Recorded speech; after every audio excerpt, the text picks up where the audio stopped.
आओ बच्चों, हम हिंदी भाषा का पाठ 6 चांद और धरती इस विषय की जानकारी प्राप्त करते हैं।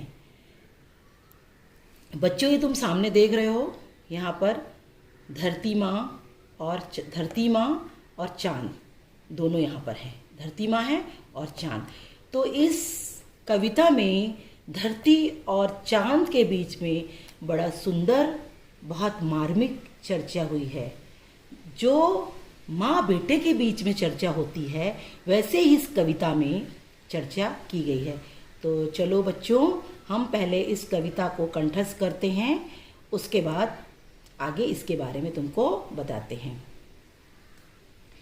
एक दिन बोला चांद धरा से, तुम हो मेरी मात। दूर भले रहता हूँ तुमसे, किंतु तुम्हारा तात। किया कौन अपराध है मैंने, जो मुझसे तुम दूर। करूँ प्रदक्षिणा माता, फिर भी मिलने से मजबूर। पूनम से चलते चलते आई मावस की रात। विविध कला से छनते छनते थकित हो गया गात। बोली धरा, पुत्र तुम सुंदर मेरे प्यारे चांद। तुम सा नहीं प्रिय कोई मुझको, जग से न्यारे चांद। तुम्हें देख मुस्काती हूँ मैं, खिल जाता मुख मेरा। फिर उदास हो जाती हूँ जब दूर तुम्हारा डेरा। परोपकार के लिए जगत में निभा रहे हम धर्म। दूर रहे या पास दुलारे, सदा करे सत्कर्म। बच्चों, हमने इस चांद और धरती की कविता को अभी आपके सामने कंठस्थ किया। इस कविता के लेखक हैं डॉक्टर रमेश गुप्ता मिलन। कौन है इसका लेखक बच्चों? डॉक्टर रमेश गुप्ता मिलन। रमेश जी ने इस कविता में बच्चों धरती नीचे है और चांद ऊपर है, इन दोनों का मार्मिक दृश्य प्रस्तुत किया है। कैसे प्रस्तुत किया है बच्चों? आओ देखते हैं। एक दिन बोला चांद धरा से, तुम हो मेरी मात। चांद यानी कि चंदा मामा और धरा यानी पृथ्वी। एक दिन पृथ्वी से चांद ने कहा, हे धरा, तुम मेरी मात यानी तुम मेरी माँ हो। दूर भले रहता हूँ तुमसे, किंतु तुम्हारा तात। हे चांद, हे माँ, मैं तुमसे दूर जरूर रहता हूँ, लेकिन मैं हूँ तुम्हारा तात, मैं हूँ तुम्हारा बेटा।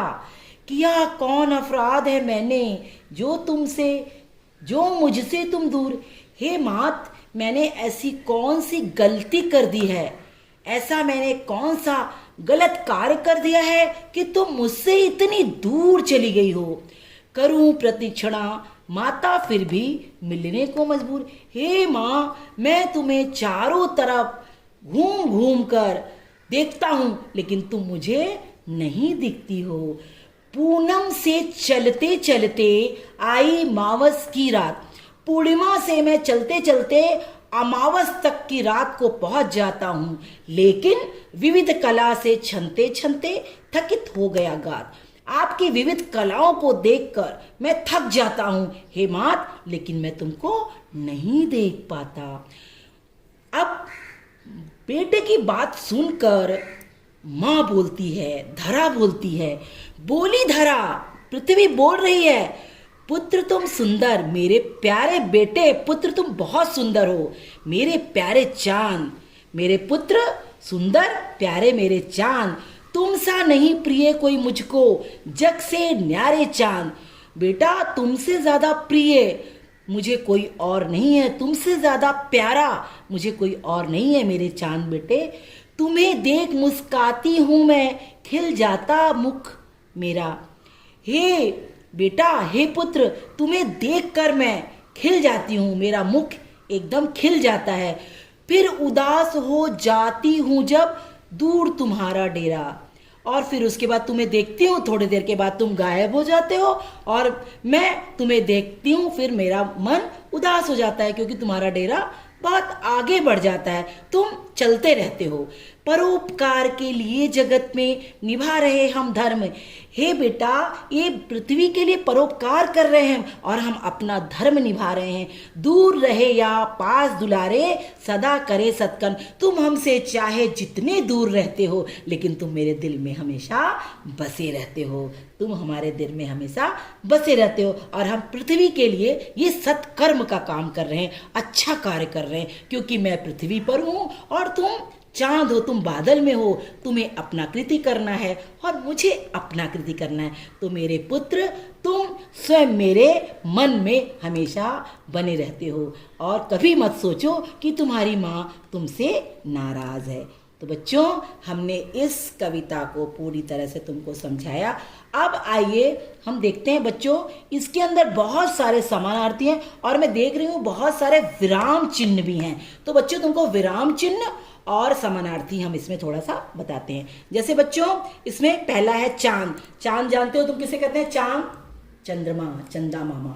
मात, मात यानी माता, मेरी माँ, मात कहते हैं माता को। अपराध यानी मैंने गलती, अपराध मतलब सजा, गलती, मैंने क्या गलती की है।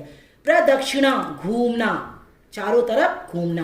पूनम यानी पूर्णिमा। मावस, अमावस्या।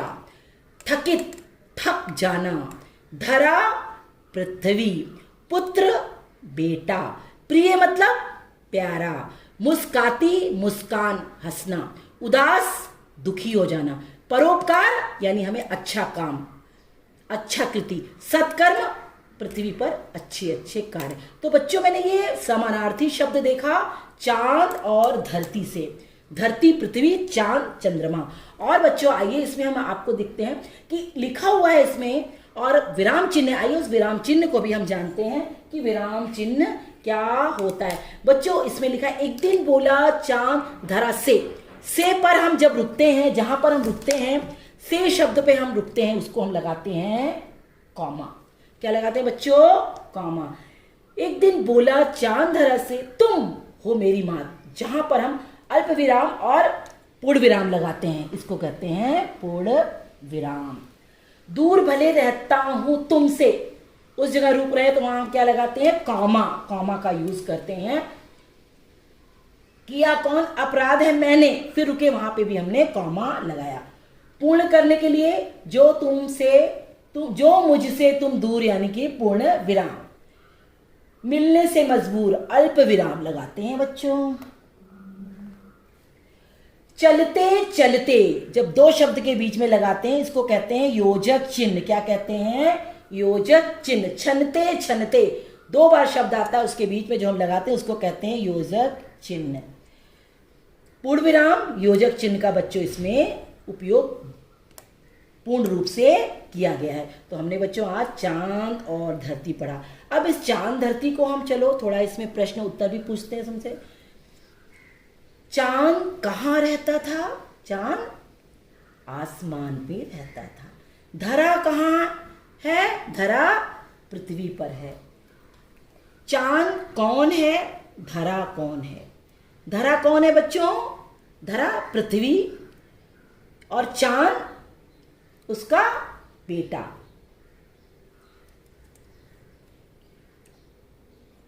कौन सा अपराध मैंने किया? किसने किससे कहा बच्चों? किया कौन अपराध है मैंने जो मुझसे तुम दूर? चांद धरा से कह रहा है। कहां से चलते चलते वो कहां जा रहा है बच्चों? पूनम से चलते चलते वो अमावस की रात तक पहुंच रहा है। कौन सी कलाओं से छन रहा है? विविध कलाओं से छनते छनते वो आगे बढ़ रहा है। धरा पुत्र से क्या बोली? धरा पुत्र से बोली, मेरे प्यारे पुत्र, तुम मेरे बहुत प्यारे हो। तुम्हारे जैसा हमारा दुनिया में कौन है? तुम्हारे जैसा प्रिय इस जगह पर कोई नहीं है। माता चांद को देखकर क्या कर रही है? मुस्कुरा रही है। और चांद नहीं दिखता तो क्या हो जाती है? दुखी हो जाती है। बाद में माता ने पुत्र से क्या कहा कि इस पृथ्वी के परोपकार के लिए और इस पृथ्वी और जगत के परोपकार के लिए हम दोनों एक दूसरे से दूर हैं, लेकिन हम दोनों एक दूसरे के पूरक हैं। हम दोनों बिना एक दूसरे के नहीं रह सकते। तो ऐसा ही हमारा ये चांद और धरती पाठ है। तो आओ बच्चों, इसमें हम एक छोटा सा और कविता बोलते हैं और इस चांद के कलाओं को देखते हैं। बच्चों देखो, हटकर बैठा चांद एक दिन माता से यह बोला, हटकर बैठा चांद एक दिन माता से यह बोला, सिलवा दे माँ मुझे ऊन का मोटा एक झिगोला, सन सन चलती हवा रात भर जाड़े से मरता हूँ, ठिठुर ठिठुर कर किसी तरह से यात्रा पूरी करता हूँ। माँ मुझे भी एक झूला सिलवा दे और मैं रात भर जाड़े से ठिठुरू नहीं। माँ क्या कहती है, जाड़े की तो बात नहीं है फिर भी मैं डरती हूँ, एक दिन छोटा एक दिन बड़ा एक दिन गोल तू हो जाता है, बतला प्यारे बच्चे तू कैसा झोला लाऊं मैं, तू ही बता दे बच्चे प्यारे कैसा झोला लाऊं मैं। एक दिन बोला चांद धरा से, एक दिन बोला चांद धरा से तुम हो मेरी मात। तो अपनी मात से वो मांग रहा है इस कविता में कपड़ा कि माँ मुझे कपड़े दे दो और मुझे बहुत ठंड में मैं ठिठुरता हूँ। तो माँ कहती है तुम्हारे एक तरह के तो आकार है नहीं, मैं तुम्हारे लिए कैसा झबला बनवाऊं। तो ये हमारे चंद्रमा के अलग अलग कलाकृतियाँ हैं, कहीं गोल चांद के जैसे गोल, पूर्णिमा के दिन पूरा अंधेरा दिखाई देना और अमावस्या की रात को अंधेरा, पूर्णिमा के दिन पूरा गोल दिखाई देना। तो ये हमारे चंद्रमा की कलाएं हैं और इसी प्रकार की ये चंद्रमा हमें चांद दिखाई देता है। तो बच्चों इस लेसन में हमने चांद और धरती के बारे में सीखा। सारे प्रश्नों के इसके प्रश्न के उत्तर और समानार्थी शब्द तुम घर से करोगे। धन्यवाद बच्चों।